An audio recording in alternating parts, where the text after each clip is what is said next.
અરવલ્લી જિલ્લાના ભાજપના ગઢમાં ગાબડું. મોડાસાના ગણેશપુર કંપા સહિત 7 કંપાઓના 200થી વધુ કચ્છી પાટીદાર યુવાનો અને મહિલાઓ કોંગ્રેસમાં જોડાયા. અરવલ્લી જિલ્લાના મોડાસા તાલુકામાં ભારતીય જનતા પાર્ટીને મોટો ફટકો પડ્યો છે. ભાજપની ખેડૂત વિરોધી નીતિઓ અને વિકાસની માત્ર પોકળ વાતોથી કંટાળીને આજે ગણેશપુર કંપા સહિત આસપાસના 7 કંપાઓના કચ્છી પાટીદાર સમાજના 200થી વધુ સક્રિય યુવાનો અને મહિલાઓએ ભાજપને તિલાંજલિ આપી કોંગ્રેસનો ખેસ ધારણ કર્યો છે. જિલ્લા કોંગ્રેસ સમિતિના પ્રમુખ અરુણભાઈ પટેલના અધ્યક્ષસ્થાને આયોજિત એક કાર્યક્રમમાં તમામ નવયુવાનો અને મહિલાઓને કોંગ્રેસનો ખેસ પહેરાવીને વિધિવત રીતે સ્વાગત કરવામાં આવ્યું હતું. આ પ્રસંગે કોંગ્રેસમાં જોડાયેલા યુવાનોએ પોતાનો આક્રોશ ઠાલવતા જણાવ્યું હતું કે ભાજપ સરકારના શાસનમાં ખેડૂતોની હાલત દયનીય બની છે.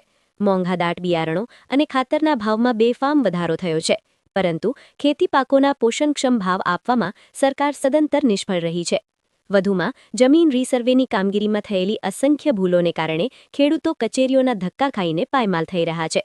માત્ર જાહેરાતોમાં થતો વિકાસ જમીની હકીકત પર ક્યાંય દેખાતો નથી, જેના કારણે કચ્છી પાટીદાર સમાજમાં ભારે રોષ જોવા મળી રહ્યો છે અને ભાજપે અમારા સમાજ સહિત બધાનો માત્ર મતો માટે જ ઉપયોગ કર્યો છે. આ પ્રસંગે જિલ્લા કોંગ્રેસ મંત્રી અંબાલાલ પટેલ અને મોડાસા શહેર કોંગ્રેસ પ્રમુખ રાહુલભાઈ પટેલ ઉપસ્થિત રહ્યા હતા. જિલ્લા કોંગ્રેસ પ્રમુખ અરુણભાઈ પટેલે નવયુવાનો અને મહિલાઓને પક્ષમાં આવકારતા જણાવ્યું હતું કે ગણેશપુર કંપા અને આસપાસના કંપાઓના યુવાનોએ આજે અન્યાય સામે અવાજ ઉઠાવ્યો છે. કચ્છી પાટીદાર સમાજ હંમેશા મહેનતકશ અને પ્રામાણિક રહ્યો છે, પરંતુ ભાજપે તેમની લાગણીઓ સાથે રમત કરી છે. 200થી વધુ યુવાનો અને મહિલાઓનો આ આક્રોશ એ સાબિતી છે કે હવે જનતા પરિવર્તન ઝંખી રહી છે. કોંગ્રેસ પક્ષ આ તમામ યુવાનો અને ખેડૂતોના પડખે અડીખમ ઊભો રહેશે અને તેમના હક માટે આક્રમક લડત લડશે.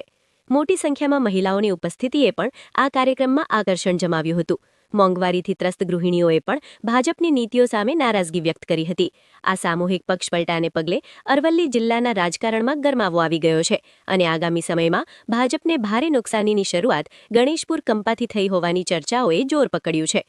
અરુણભાઈ પટેલ, અરવલ્લી જિલ્લા કોંગ્રેસ પ્રમુખ, અરવલ્લી.